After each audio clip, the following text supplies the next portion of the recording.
Bugun kechasi xotinim ishlab qoladi. Uyda bo'lmaydi. Kelishing mumkinmi?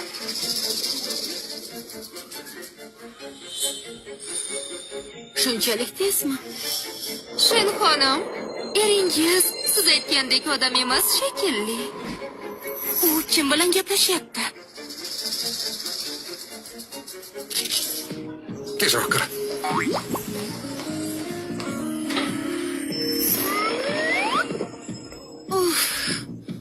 Shunchalik ham issiq bo'ladimi? Chanqoqdan o'lyapman.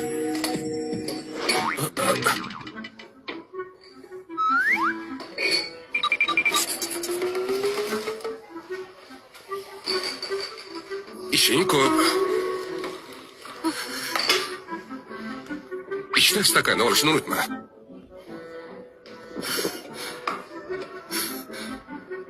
Jancheng, qachon xotiniga haqiqatni aytasan? Har safar uyingga kelganimda xuddi xiyonat qilayotgandek bo'lyapman.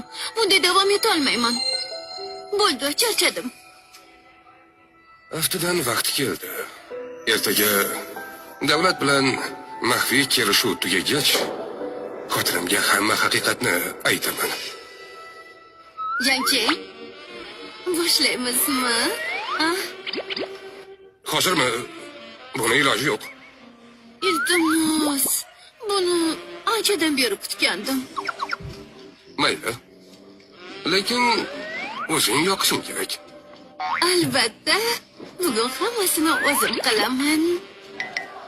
Qani, boshlaymizmi?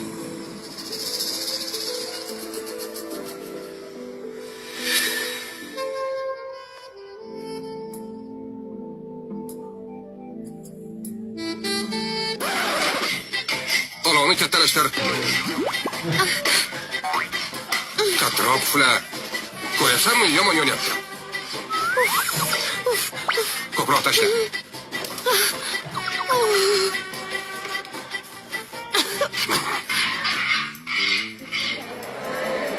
Ular ovqat pishirish haqida gapirishyapti. Ularni noto'g'ri tushunibmiz. Erim makarondan boshqa narsa pishirishni ham bilarkan. To'ygandan keyin hammasini tozalab, xo'pmi? Xotinim ovqat pishirishimni bilmasligi kerak. Aks holda doim ovqat qilaman. Buyurtmangiz yoqimli ishtaha.